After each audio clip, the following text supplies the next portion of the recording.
we gonna do this for the majority of the movie? No, that would get annoying real quick. We're just gonna talk now in sound film. So anyways, let's just get it over with. This is our review of it. Since I forgot to turn off the hooter, it's off now. So here's the story. Now, funny enough, we start off with homages of silent movies, especially the early days of how the whole thing began. Moving pictures.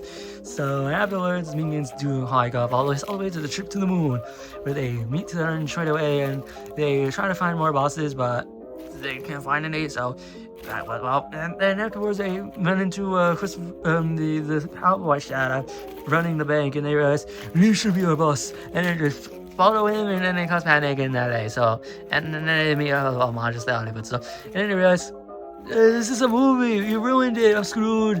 And they realize there's people, giant fat people, like trying to see, he's like, you're screwed, but I love the minions, get them. Okay, so then afterwards so he just goes off well, and then everything works out well in the end. So afterwards and afterwards they just try to make monsters, and they try to summon one, and then they get what's up. Well, and then spoiler alert, he's the villain all along and tries to gobble up the entirety of LA in the world. And then in the side plot meets this giant robot dude that looks like a guy in glasses. Spoiler, he's not. And then they get along with a woman that's fighting for women's rights. And then afterwards, boom, they hit. So, and then afterwards some other stuff happens, but yeah, that guy is not a costume, but we'll get to the characters. So anyways, what are my thoughts on the story? I'm gonna say the first half kind of reminds me of the first movie.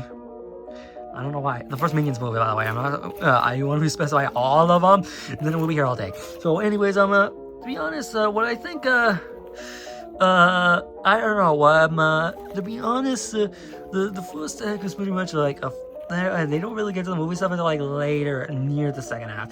The second half is where we get to the monster stuff, which that's like false advertising. It's more like Minions make a movie. Minions makes movies. I guess that wasn't a brilliant title for it, but it's about a monster movie, so I guess that works. So, and afterwards they just flew by and just yeah, and then they fight, and then the third act is literally just about battle. And you're probably asking, what did the minions do? This is during the 20s, by the way, during the evolution of the sound, all the way up until 1928 with the sound thing, or 1927. That's when 1927. I think that's when it takes place. So, I mean, during the movie. So yeah, that kind of explains it all.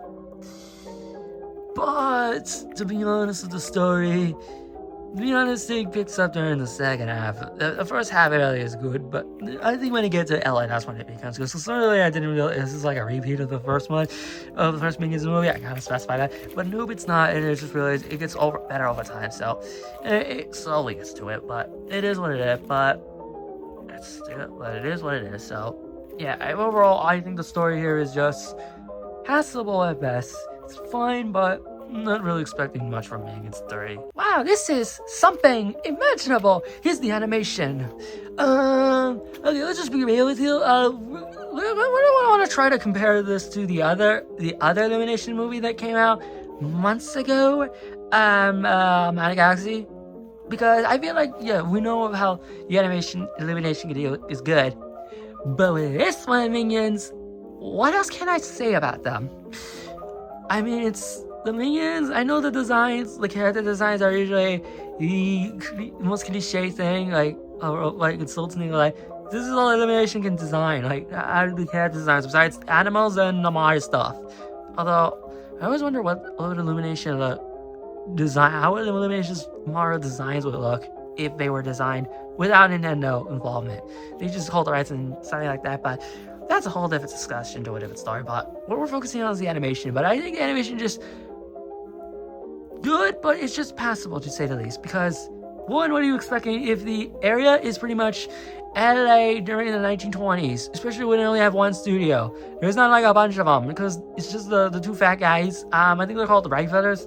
The Wright Brothers Studios. That was the studio's name or something like that. But kind of referencing the Wright Brothers, George and Orwell, the guys that made the plane. The reason why we have planes nowadays, but that is a whole different story. But to be honest, with how how the animation is, it's mostly how it goes, and it's fine, and honestly, I can't go wrong with it. But I love the design of the robot, especially when we realize that it's not really a guy, although one of the guys running reminds me of one particular guy, the guy from, the first Minions movie, not Scarlet Overkill, the henchman. He looks exactly like it, except he was high. And he's like, whoa, dude, yeah, bing, bing. And that's all he does in the movie. That's just letting you know that. But to be honest, but let's just maybe talk about the main aspect, the action scenes, especially with the monster idea. It's a giant googly thing. I thought the one I saw in the poster does not even show. It's not even like in the movie. You really count the squiggly tentacle guy? No, because in the poster it was the eyeball sticking out. But in the movie, it's not even in the movie. I'm just like confused. Like, why is it in the poster if it's not in the movie? I mean, perspective-wise, I can understand why. But with the design of a tentacle, a monster that was in the movie, it's not literally the same. It's not exact. It's It's not even the same one from the poster, from the teaser when the thing dropped at the Super Bowl. So, to be honest, it's just with how it is. It's simplistic. So, I guess it settles that. So overall, the animation is just good, passable, but without with all the references they did with the old classic stuff, I like them. It's cool. So, but at least it's simplistic enough for that to work. What the hell happened to the sun during our time? I have no idea, but get used to it. Like, I've gotten used to it for 20 years, man. Well, it's on your own. Whatever. Here's the characters. Ooh, boy, okay, this is gonna be complicated because I gotta understand, like, some of them, and get back up. But, anyways, as I was saying, we're trying to understand is that the characters are kind of complicated to talk about because of how they are in the movie. But let's just get through them. We're gonna start with the main three. James. Funny enough, James is the guy who wants to make movies and likes to do stuff that isn't villain stuff. He's pretty much the character for, especially when you make movies. Especially right now, when you're doing this, you're doing what James is doing. So you're a minion. So enjoy it now. So and afterwards we got Henry, and then Henry's just there just to join. He isn't really much until like that's casted in him, but there's some others. But and then we got to Ed. Ed is a really like an underrated character because one, he isn't that much in it that much. He's the minion that knows sign language. He doesn't talk that much. He knows sign language, and that's like confusing. Like, how the fuck does a minion know sign language? And also, I'm like shocked. Shocked of minions. You have a minion that can do sign language, and that is surprising because we've seen gay minions, hot drag minions, normal minions. It's just pointing Hitler minions because I saw the fucking article have they worked with Hitler one time in the movies, but it was not in the movie, by the way. They go to like a few characters, like the giant bum that steps on a Lego brick and you're out. And then there was the wizard guy who has a giant long ass beard. You're in a pirate guy, which we finally got a pirate minion after like since the McDonald's teased that in the movie, but not once they even showed it in the movie. As far as I recall. Also, at least that is finally happening. Although the witches thing is like, what's the thing's called? I don't know if X is coming out. I don't know. Can't see it so. But anyways, some other shit happens, and then we got the other character's named Dick. My friends call me Dick Dastardly. And yeah, and Dick is pretty much, I don't know. He's more of an antagonist. One of those antagonists that just try to say we're finding a boss, simple as that. But we got the robot, and Dick is funny because his name is Dick, and that's all I can say because it's funny. Yeah. Anyways, I don't know what did you even do there? I have no fucking idea, but I'm just not gonna question it. And was the frame rate dropping badly? I don't know. The sun's kind of make it look like we're dropping frame rates. We usually record these at 30 FPS. Just anything higher than that, our storage is dead. For that, we need to upgrade. Although that's not bad timing because you know. Anyways, I think we're just gonna understand is that it's mostly how it is, and it's just there's some characters like the robot. I think the name is Dark, or it looks like a man in the costume. Spoiler: he's not. he's actually a robot all along, because mostly he's been in the bathroom for like 9 hours. You know, how do I teach me your ways? How? But anyways, he was actually really in it along. You know, because he has a fucking spaceship and he tries to destroy the monsters. Well, okay, let's get to the monsters. The Eric Cartman of monsters. Gooey. Yeah, that's Trey Parker, by the way, if it wasn't obvious. How do you think of him? It's a little too obvious he was a villain. Good point. Because he was a plot twist villain the whole time. Because they were like, oh, I didn't realize the wink, and then realize, oh, they're villains. Yeah, I was that surprised. Whatever. I was kind of really fucking obvious, but whatever. And then we have the other two monsters, which I think one of them is. I just recognize that one, the shark, with the hula hoops, with the hula outfit on. I try to recognize his voice, but I don't even know his name. I know he's from. I heard his voice from Secret Life of Pets. The bulldog, the pug. I meant the pug. The one who dressed up like in the Minion in the Secret Life of Pets spread at Universal Hollywood. Read that, by the way. You should watch that. Also, how's Fast and Furious, by the way? It should be open by now. No, give it a release date. July 10th. That should be the opening day. I will make that prediction. Although by the time you watch it, it's probably announced it by now. Oh, whatever. Anyways, I'm getting off topic. There's like other minions I can think of. It's like the one minion I can think of is the oh my god, the one who doesn't have a mouth. It just shoots short. He doesn't have a mouth. He's not Bob, by the way. None of the. Oh yeah, let's talk at the elevator room. You want to trust the elevator room? Kevin Stewart and Bob are not in the movie until near the end, on the credits. That's where they appear, along with Guru and Dr. Nefario. That's not Steve Carell, by the way. So no, I did. Yeah, he wasn't even credited in the credits. So that ain't him. It was someone else. I know Dr. Nefario, but then again, it's Russell Brand. They changed his voice a long back, so that's why he's not even in the fourth one. So not much of the fourth one. So. But anyways, we're getting a little off topic. And there's some other like the other. I know this weird. It's the tentacle guy was not the same one in the poster, but and then there's the blobby blob. Why is that the main villain? I don't know, but anyways, and there's some others like the director who looks like Mario. Ava Illumination Nintendo did nothing with Mario, and. Then again, how is the critic reception going? Anyways, I'm gonna off topic. Max is the director. There's two fat guys are the producers.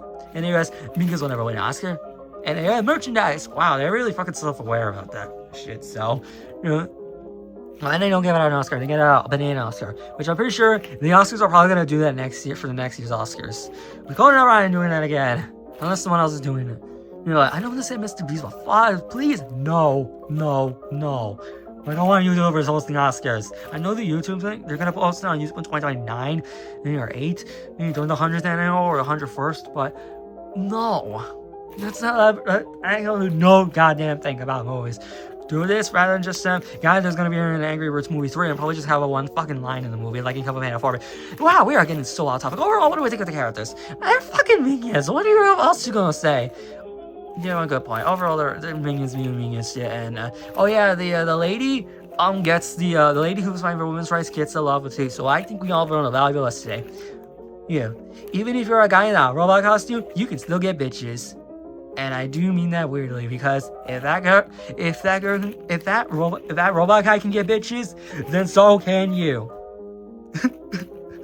For all the characters are good. Okay, so just like and then there's the fucking minions. They do minion shit and they're defined. So nothing else to say. So yeah. So now you saw the ranking I did for in the beginning of how we did the homage of silent movies. We're gonna do this again. So anyways, number 7 would be the fourth one. The 6th one would be Rise of Gru, because I think I only remember from the Gentle Minions thing, which I didn't even do that because I never saw it in theaters. But I did. I was at Oregon during the time, and one of my cousin's friends brought to his house, and he was wearing a suit. So no, he was there during the Gentle Minions thing. He did it. So I missed out on that trend.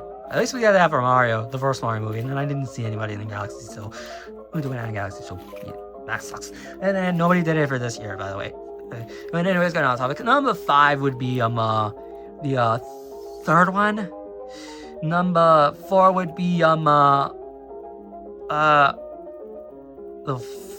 first Minions movie, Number 3 would be this one. Number 2 would be the first Despicable Me, and I'm sorry, number 1 is the best one, is Despicable Me 2.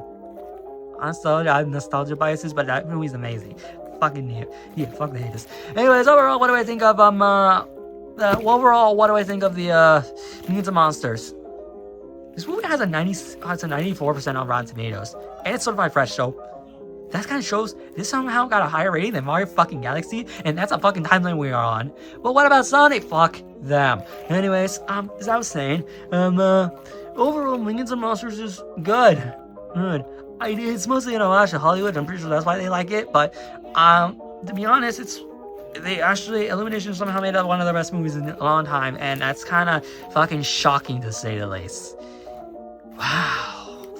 Yeah, and I can honestly see why. I mean, the story's smooth line, and animation's just Illumination. I don't really need to do a repeat. And the characters are just, they're fucking minions. They do minions shit. The rest are just there because why not? So, one of my recommendations, if you don't like the minions, don't bother with it. Even if the high rating on Rotten Tomatoes would probably see, but then again, who the hell listens to critics nowadays? Why the hell are people watching this review? You don't listen to critics? Why are we watching us, huh? You saw our Galaxy review. You know how we cited them one time. So how did that go? Huh? Anyways, as I was saying, you don't really like it by itself. Is it better than Toy Story 5? Fuck no. But to be honest, what are your recommendations? I like it. Not the best, but the best one so this year, but it's surprisingly really good. So, well, that's how it is. So my rating for this is a 7 out of 10. So, I would say that. I would review this close to 8. I don't know. I would not go that far because I didn't laugh that much.